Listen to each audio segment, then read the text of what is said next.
All right, thanking and praising God for today, understanding that tomorrow is not promised.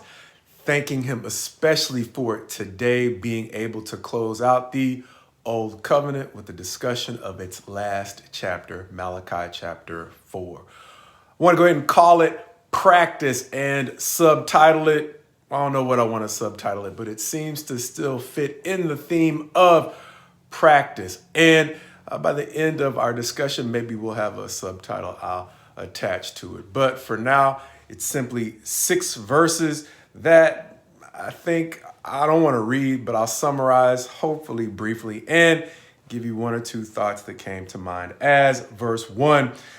Let's read it. It says, "For behold, the day is coming, burning like an oven, when all the arrogant and all evildoers will be stubble.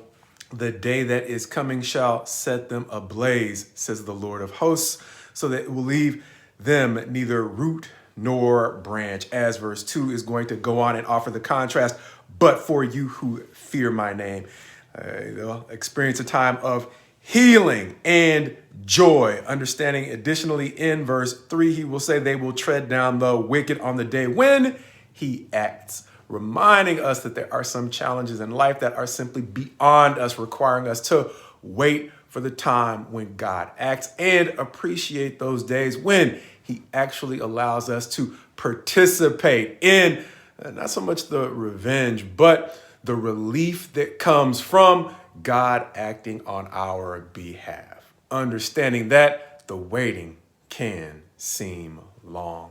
With that, though, he's going to say, beyond the relief, remember in verse 4 the law of Moses. Why? Because in verse 5, he is going to send Elijah the prophet before the great and awesome day of the Lord, concluding in verse 6, talking about Elijah's mission. He will turn the hearts of the fathers to their children and the hearts of the children to their fathers.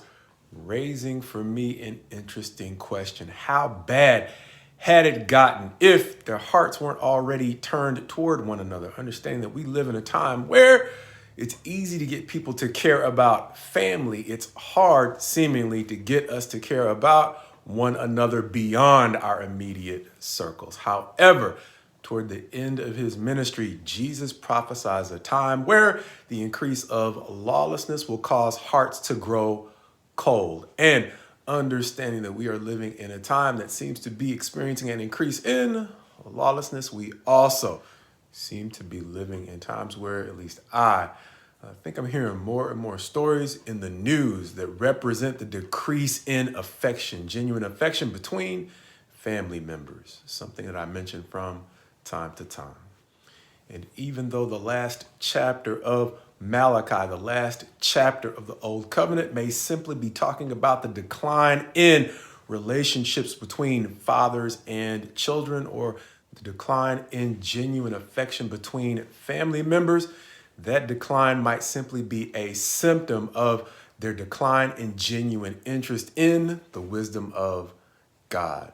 And as the minor prophets help us to understand that God is rarely talking about a single society, when he is talking about Israel's decline in affection, even between family members, he seems to be putting them in the context, the larger context of the prophets who came before, who described the rise and fall of other great powers around this time in Israel's history.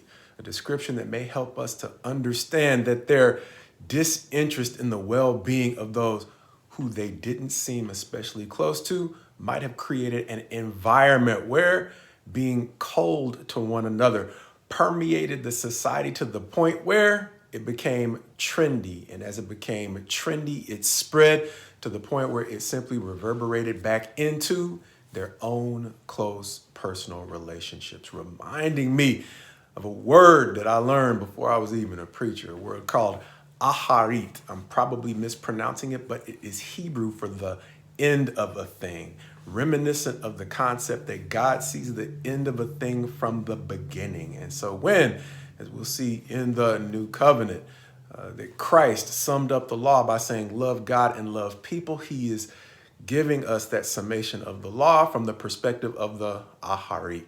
He understands why it's important to love people, because we don't necessarily see the way in which a lack of love for people eventually comes back home to us in ways that we might have never expected.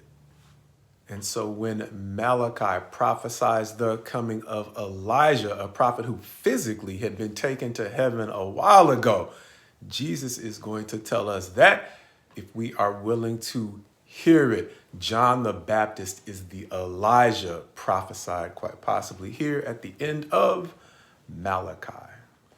A prophet whose words were going to seem strange to some, but were going to connect with others, making the way for the Christ, whose message was going to seem strange to some, but connect with others. And the thing that quite possibly distinguished those who got John and Jesus from those who didn't legitimately get John and Jesus was, as verse 4 says, remembering the law of Moses. And it's not simply rote memorization, but as Jesus summed it up, it's remembering the way in which the law of Moses was stirring up in us a genuine care and concern for people, turning our hearts back to practicing the kinds of things that would make Jesus's words actually make sense beyond Israel as he was establishing his reconciliation between God and the entire world. Something that, God willing, we'll get a chance to look more at as we look at the life of Jesus in the new covenant.